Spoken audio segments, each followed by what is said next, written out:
राधे राधे दोस्तों, मैं आराधना आपके अपने YouTube चैनल में स्वागत करती हूँ। दोस्तों, आज मैं आप सभी के लिए फिर से बहुत ही प्यारी श्री राधा कृष्ण की एक प्यारी सी कहानी आप लोगों के लिए लाई हूँ, जो कि आप लोग इसको सुनते ही आप लोगों के मन मुग्ध हो जाएंगे। और चलिए आज की कहानी जानते हैं कि कौन सी कहानी है। उससे पहले आप लोगों से रिक्वेस्ट है कि चैनल को सब्सक्राइब और वीडियो को लाइक ज़रूर करिएगा और अपना प्यार और सपोर्ट दीजिए। तो चलिए राधा कृष्ण की कहानी को हम जानते हैं कि कौन सी कहानी हम लाए हैं। श्री राधा और भगवान श्री कृष्ण जी की एक और प्यारी सी कहानी एक बार फिर हम अपने वेदांत रस के माध्यम से आप तक लेकर आए हैं। बात उस वक्त की है जब भगवान श्री कृष्ण और श्री राधा जी एक वन में खेल रहे थे। भगवान श्री कृष्ण और राधा जी दोनों यहाँ पर अकेले थे। इस बीच श्री कृष्ण जी ने राधा जी को एक बरगद के पेड़ के पीछे ले जाकर उनकी आँखों को अपनी पीताम्बर से बांधकर उनको वहीं पर खड़े रहने को कहा और वहां से थोड़ी दूर पर एक कदम के वृक्ष के नीचे जाकर श्री राधा जी के लिए एक उपहार तैयार करने लगे। कुछ पल ऐसे व्यतीत हुआ और थोड़ी विलंब होने लगा। तो राधा जी बरगद के वृक्ष के पीछे से आवाज़ लगाई कि वो अब थोड़ी भी देर नहीं खड़ी हो सकती और बोली कि मेरी आंखों में दर्द हो रहा है, यानी कि उनकी आंखें जो है दर्द कर रही है। तो इस प्रकार भगवान श्री कृष्ण थोड़ा सा मुस्कुराते और वहीं कदम के वृक्ष के नीचे से जवाब दिया कि राधे बस कुछ पल के लिए और प्रतीक्षा कीजिए। उसके बाद राधा जी कहीं आंखें बंद करके प्रतीक्षा करती रहती हैं और यहाँ श्री कृष्ण जी जल्दी जल्दी अपना काम पूरा करने लगते हैं और जल्द ही श्री कृष्ण जी काम पूरा करके श्री राधा जी के पास गए और श्री राधा कृष्ण जी ने अपने हाथों से श्री राधा जी की आंखों से पीताम्बर हटाया और फिर उनको अपना उपहार दिखाने के लिए श्री राधा जी को कदम के वृक्ष के नीचे ले गए। वहां पर पहुंचकर राधा जी वे को खूबसूरत उपहार देकर बहुत प्रसन्न हुई। श्री राधा जी ने जब देखा कि एक विशाल फूलों से सजा हुआ झूला देखा तो वे छोटी बच्ची की भांति हंसते हुए उस झूले पर जा लिपटी। भगवान श्री कृष्ण ने बड़ी लगन से ये उपहार श्री राधे के लिए तैयार किया था। फिर राधा जी उस झूले पर बैठकर श्री कृष्ण जी से बोलती है, कान्हा पीछे से थोड़ा झूले को धक्का लगा दो। फिर श्री कृष्ण प्रसन्न होकर मन से झूले को पीछे से धक्का लगाने लगते हैं और श्री कृष्ण जी ने इस प्रकार झूले को यमुना जी के तट पर बनाया था कि जितनी बार श्री कृष्ण जी झूले को धक्का लगाते और राधा जी जब आगे की ओर जाती या पीछे की ओर आती तो राधा जी कोमल चरण यमुना जी के निर्मल लहरों को छूते हुए निकल जाती थी।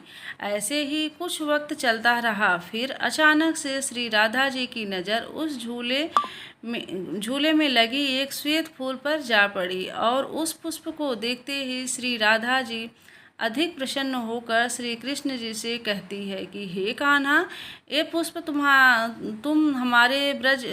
पुष्प तो हमारे ब्रज में तो है नहीं, तो आप इस पुष्प को कहाँ से लेकर आए हैं। तो अब देखिए कान्हा जी क्या जवाब देते हैं कि ये पुष्प कहाँ से लाए हैं। और उससे पहले आप लोगों का बहुत बहुत धन्यवाद। अभी तक अगर आप लोग वीडियो को हमारे कहानी को राधा कृष्ण की कहानी को सुन रहे हैं तो आप सभी का बहुत बहुत धन्यवाद फ्रेंड्स।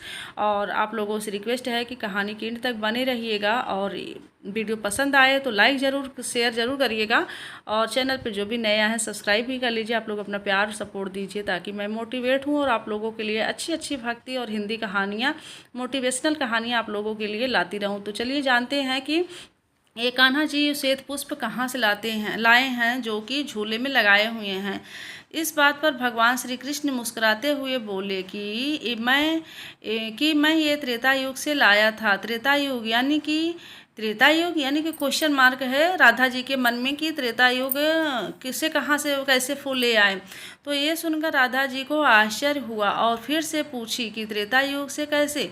फिर श्री कृष्ण जी ने झूला रोककर और राधा जी के बगल में जाकर बैठ गए और फिर श्री कृष्ण प्रेम के आंसू अपने आंखों में लिए राधा जी से को बताते हैं कि हाँ राधे, त्रेता युग से लाया हूँ। जब मैंने पहली बार तुम्हें देखा था तो तुम पुष्प वाटिका में थी। पहली बार तुम्हें देखते ही राधे तुम्हें उसी पल एक पल अपने हाथों से बनाया हुआ पुष्प से निर्मित झूला देने का मन किया, परंतु उस समय मैं रामावतार में था और मर्यादा पुरुषोत्तम होने की वजह से अपनी वो प्यारी सी इच्छा पूरी न कर सकी। लेकिन मैंने आज की इस खूबसूरत दिन के लिए उसी समय कुछ श्वेत पुष्प अपने पास संभाल कर रख लिए थे और आज वो दिन आ गया जब मैं मतलब कि आपको एक कुछ अपनी तरफ से एक प्यारा सा उपहार मैं दे सका बना के। और राधा जी जब ये बात सुनी तो खुशी से मतलब कि उनकी आंखें नम हो गई और वो बहुत ही खुश होकर कृष्ण जी के हाथों को प्यार से चूम लिया और बहुत ज़्यादा खुश हुई।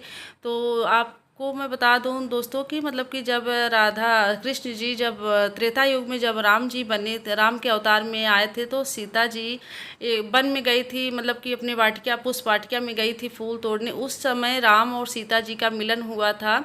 तो उस समय से मतलब कि कृष्ण भगवान का इच्छा था कि मैं इनके लिए एक पुष्प झूला बना के मैं दूं।